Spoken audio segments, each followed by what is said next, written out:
Olá, gente! Sejam muito bem-vindos e bem-vindas à nova edição do programa Minuto do Trabalho. Hoje teremos a honra de contar com a presença dos juízes Daniela Pinheiro Gomes Pessoa e Márcio Cavalcante Camelo, além do desembargador e ouvidor do TRT do Ceará, José Antônio Parente da Silva. A juíza do trabalho, Natália Luísa Alves Martins, também participará para esclarecer as suas dúvidas. Você tem alguma dúvida sobre direitos trabalhistas? Aproveite esta oportunidade para esclarecê-las. Durante as férias, a empresa pode chamar você de volta para trabalhar? Se você for testemunha numa ação, o advogado ou advogada pode te orientar durante uma audiência? Um print de WhatsApp pode servir como prova num processo? Essas são apenas algumas das perguntas que os magistrados e magistradas da Justiça do Trabalho do Ceará responderão hoje. Temas relevantes que afetam o dia a dia de muitos trabalhadores e trabalhadoras. Não perca esta edição. Programa Minuto do Trabalho. Você pergunta e a Justiça do Trabalho responde. Para começarmos, temos a honra de receber a juíza titular da Vara do Trabalho de Limoeiro do Norte, doutora Daniela Pinheiro Gomes Pessoa. Seja muito bem-vinda, doutora Daniela. Obrigada pelo convite. Aproveito a oportunidade para parabenizar essa iniciativa do Tribunal Regional do Trabalho, da 7ª Região, e desde já me coloco à disposição para todos os trabalhadores e trabalhadoras, no que eu puder contribuir, esclarecer essas dúvidas. Estou aqui à disposição. Nesta primeira rodada de perguntas, abordaremos temas como registros na carteira de trabalho, escala de revezamento e a conduta da testemunha em audiências trabalhistas. Vamos assistir às dúvidas dos participantes? Olá, eu sou o Guilherme e eu quero tirar uma dúvida. Queria saber se existe alguma restrição legal que possa me impedir de ter 2 registros simultâneos na carteira de trabalho. Obrigada, Guilherme, pela pergunta. Essa é uma dúvida muito comum entre os trabalhadores e trabalhadoras. E eu já adianto que não há problema algum, não há impedimento legal algum que o trabalhador ou a trabalhadora tenha 2 registros em sua carteira de trabalho. O que a gente tem que observar é a compatibilidade de horários. Claro, se você trabalha de manhã em algum local, à tarde você pode livremente trabalhar em outro local com 2 empregadores diferentes, desde que haja essa compatibilidade de horários e o trabalhador e a trabalhadora estará resguardado com todos os direitos trabalhistas inerentes aos 2 vínculos empregatícios por meio desse registro em CTPS. O meu nome é Isabel, eu trabalho na hotelaria e a minha dúvida é sobre a escala de revezamento para mulheres que trabalham em escala 6x1. Obrigada, Isabel, pela pergunta. Já vem com um tema muito palpitante no momento. E eu já adianto que a gente não tem na Constituição essa escala de trabalho regulamentada. O que nós temos na nossa Constituição Federal? Nós temos os limites diários e semanais que o trabalhador ou a trabalhadora pode estar prestando serviço.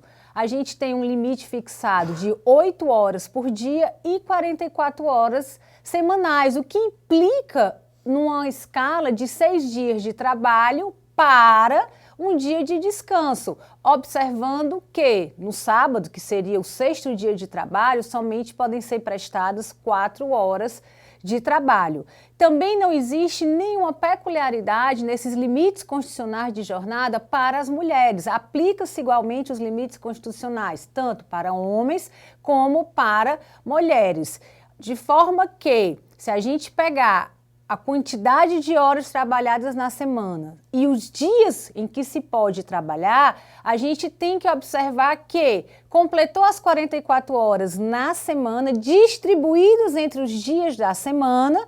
Obviamente que se o empregado ou a empregada continua prestando serviço, ele entra em regime de horas extraordinárias.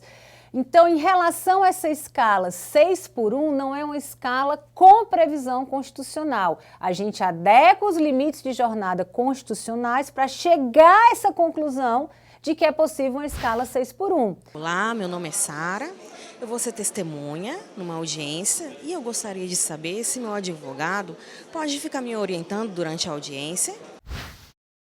Excelente pergunta, Sara. Bom, já adianto que não é possível orientação de advogado à testemunha durante a audiência. Mas veja, por quê? Porque quando a testemunha ela está depondo ou ela é arrolada para depor em determinado processo judicial trabalhista, ela tem que ter conhecimento dos fatos. Então eu pergunto para você, meus amigos e minhas amigas, trabalhadores e trabalhadoras, quem viveu o fato? Foi o advogado ou foi aquela testemunha lá arrolada com essa missão de esclarecer o fato?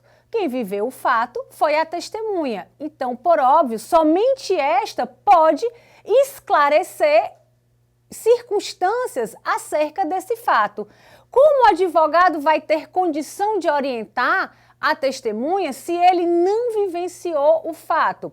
Em relação à matéria fática, cuja missão da testemunha é esclarecer os fatos, não teria como o advogado ter conhecimento para orientar determinada testemunha. No entanto, o advogado ele pode explicar o procedimento para a testemunha, ou seja, indicar que a testemunha vai chegar lá, precisa levar o documento de identidade, precisa prestar as informações inerentes à qualificação, que o juiz vai compromissá-la no sentido de que ela deve dizer a verdade, o ritmo do procedimento, o passo a passo do procedimento, o advogado pode estar explicando para a testemunha, mas orientação acerca do que ela deve falar, ele não teria como, porque isso é íntimo da testemunha, da pessoa que vivenciou aquele fato. A participação do público é essencial para o sucesso do nosso programa. Acompanhe agora a pergunta de uma telespectadora e a esclarecedora resposta da juíza do trabalho, Natália Martins. Olá, tudo bem? Me chamo Mara. Eu tenho uma dúvida. Eu sou microempreendedora individual. Eu também posso ser contratada com carteira assinada? Olá, Mara. Muito obrigada pelo seu questionamento. Muito interessante sua pergunta. Mara, na legislação não há nenhuma vedação de quem é microempreendedor individual, MEI, ter um vínculo de emprego. Mas a gente precisa observar alguns aspectos relevantes. As atividades exercidas como MEI e como empregado, elas devem ser atividades distintas. Por exemplo, você tem uma MEI na qual você explora venda de doces e bolos. É perfeitamente possível que você tenha um vínculo de emprego com alguma empresa, como recepcionista ou assistente administrativo. Então, não há vedação legal, sendo possível que alguém que tenha uma MEI também possa ser empregado. E isso é interessante porque possibilita esse microempreendedor individual que tem uma renda extra e que mantenha os seus benefícios previdenciários. Você também tem dúvidas sobre os seus direitos trabalhistas? Logo após o intervalo, o juiz do trabalho, Márcio Camelo, estará aqui para te auxiliar. Fique conosco.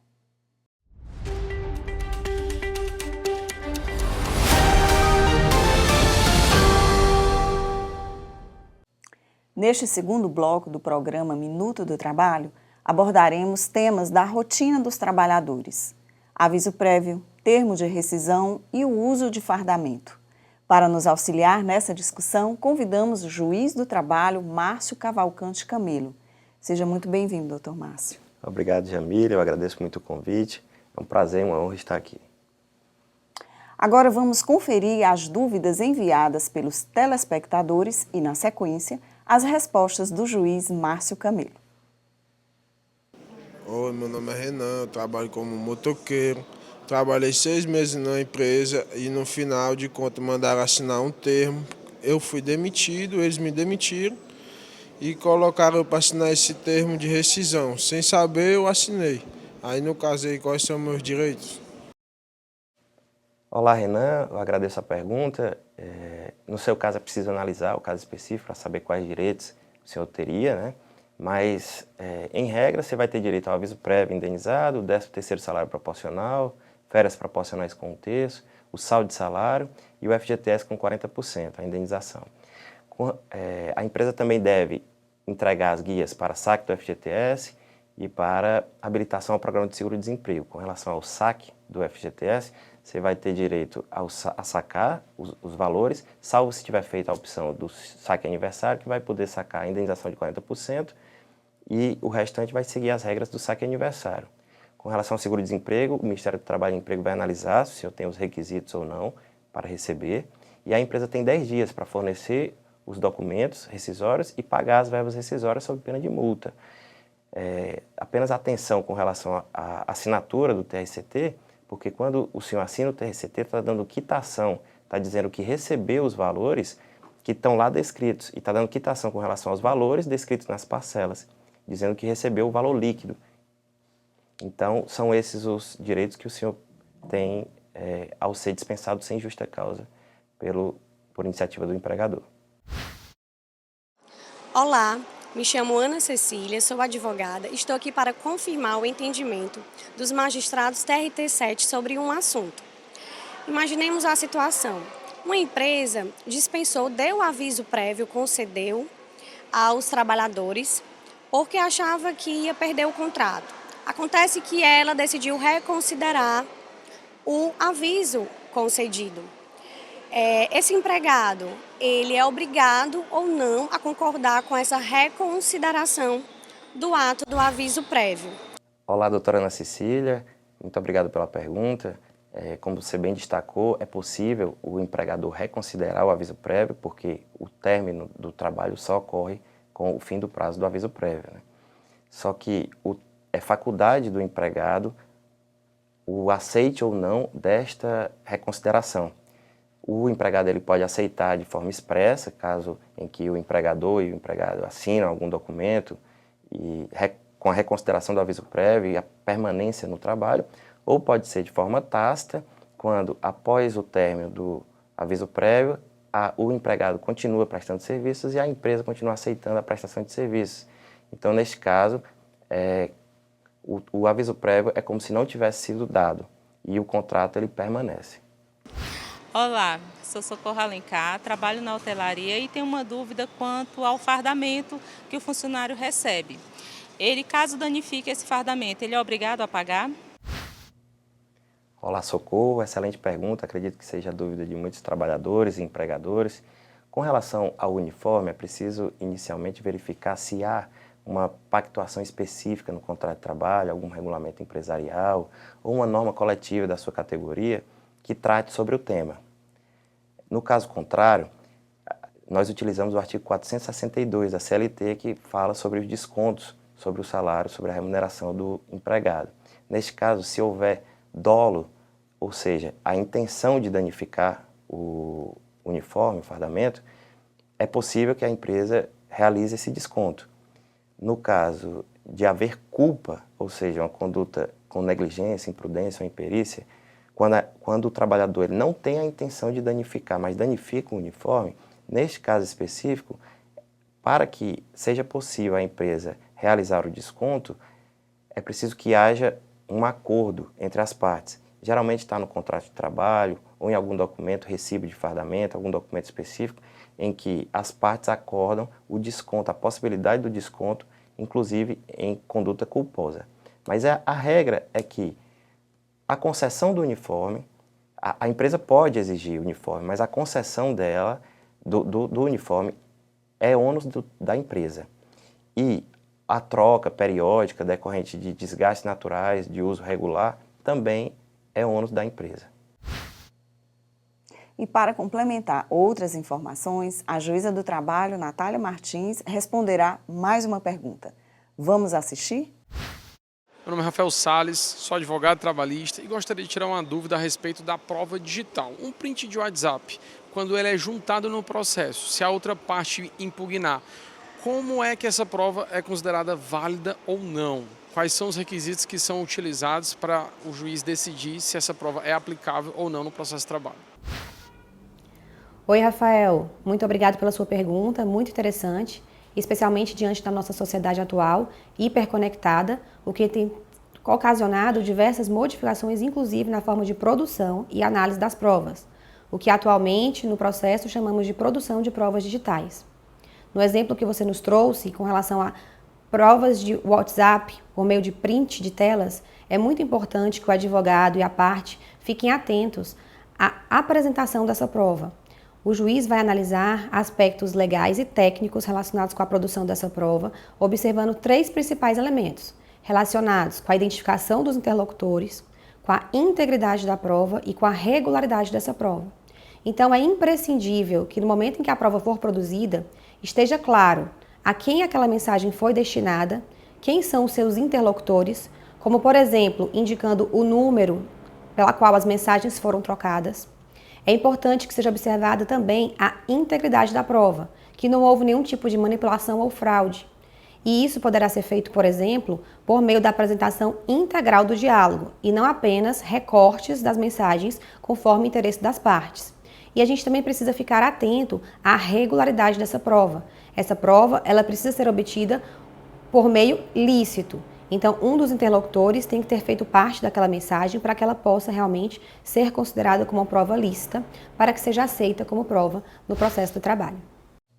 Retornaremos em breve com mais orientações importantes para você, trabalhador e trabalhadora. Nosso próximo convidado é o desembargador José Antônio Parente da Silva, que abordará temas como a suspensão do período de férias e outros assuntos relevantes.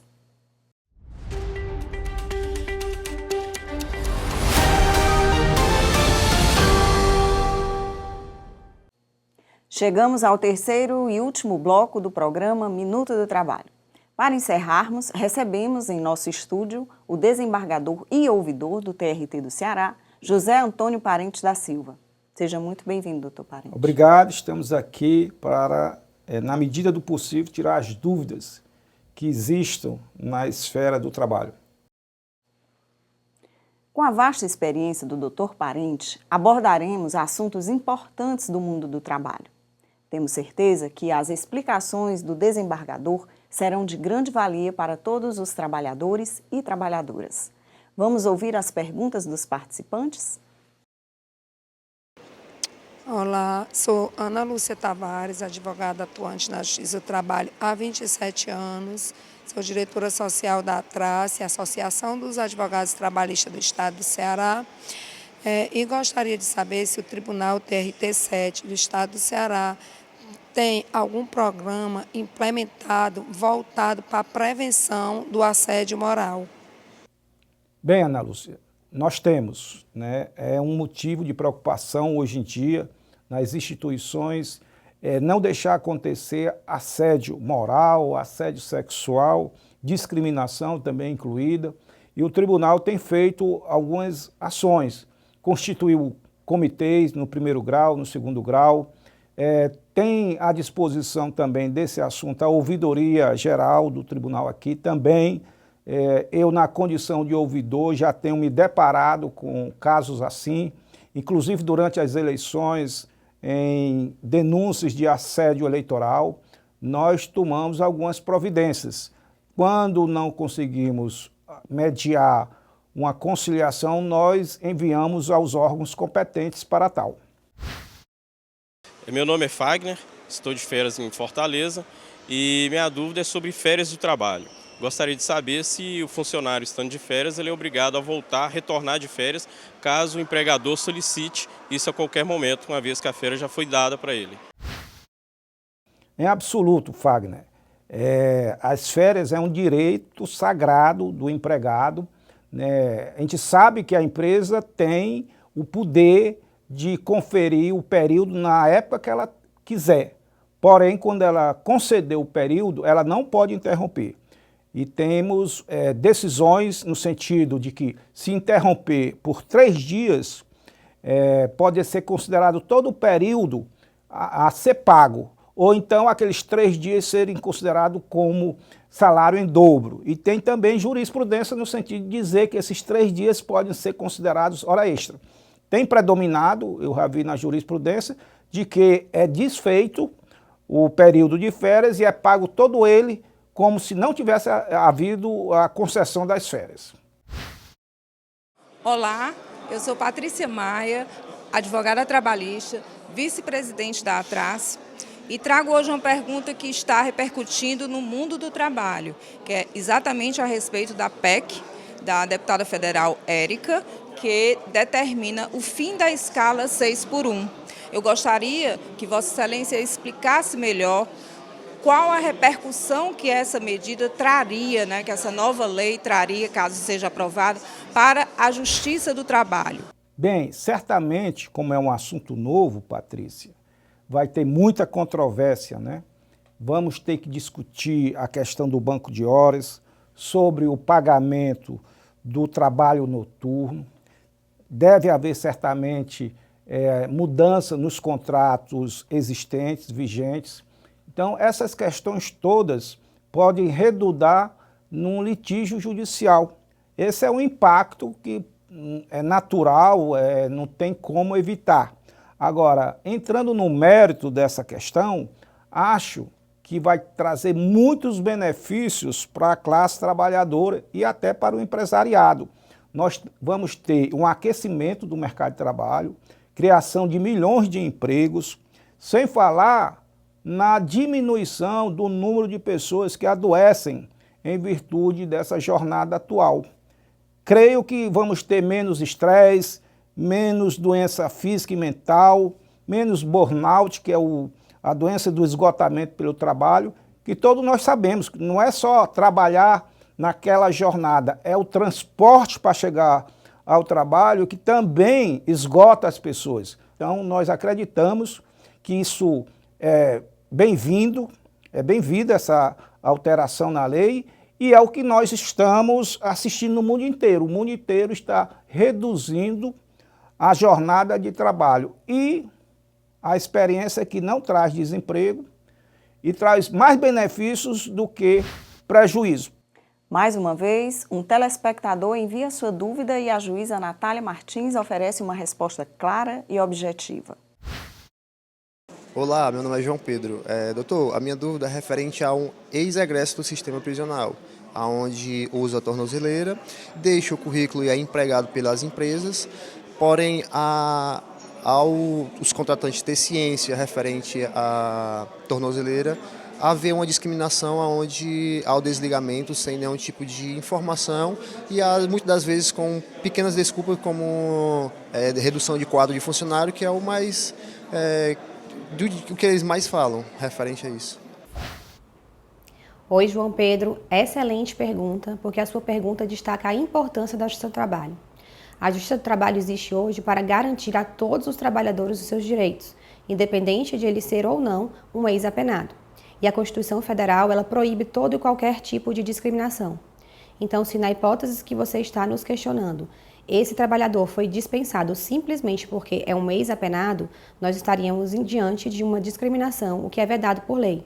Então, a Justiça do Trabalho, nesse caso, vai poder atuar, a depender do pedido que for feito pelo advogado deste trabalhador, podendo ter diversas saídas, como, por exemplo, determinar a reintegração deste empregado, o pagamento das verbas devidas em razão da dispensa arbitrária, e também é possível ainda uma espécie de indenização por dano moral, que é um pagamento de um valor destinado a compor o dano, o sofrimento emocional causado por aquele trabalhador que foi discriminado.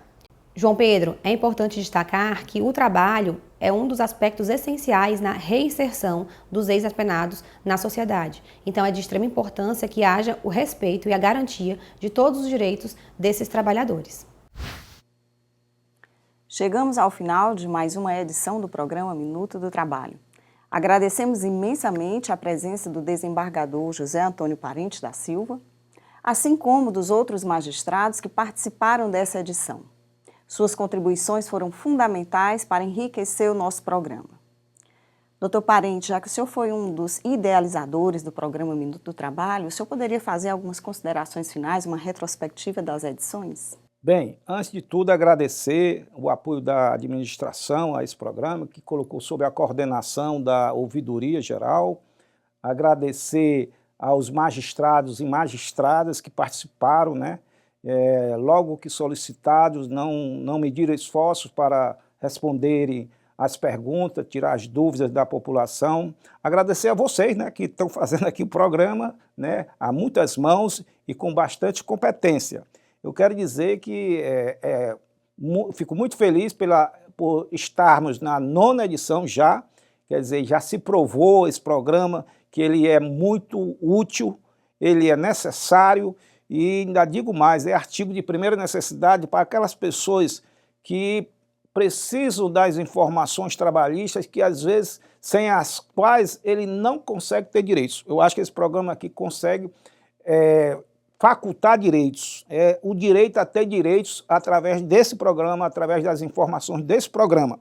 Então, eu fico feliz, né, pela acolhida e agradeço também, né, a TV Câmara Municipal, que divulga esse programa, agradeço também a TVC, que difunde esse programa, tem a TV Terra do Sol, da Prefeitura, que também está divulgando esse programa, tem a TV Unifor, né, que abrange toda uma comunidade acadêmica, e o nosso próximo desafio é levar essa mensagem que é dada aqui de informações trabalhistas através da radiodifusão para todo o estado do Ceará. Parabéns a todos nós que estamos nesse projeto que tem essa amplitude. Antes de encerrar, gostaríamos de mandar um agradecimento especial para todos os funcionários terceirizados da Justiça do Trabalho do Ceará, que nos auxiliam no dia a dia aqui no tribunal e que muito nos honram com a sua audiência. Estendemos os nossos agradecimentos a todos os telespectadores e telespectadoras que vêm acompanhando as edições do programa Minuto do Trabalho. Você tem alguma dúvida sobre os seus direitos trabalhistas? O programa Minuto do Trabalho quer te ouvir.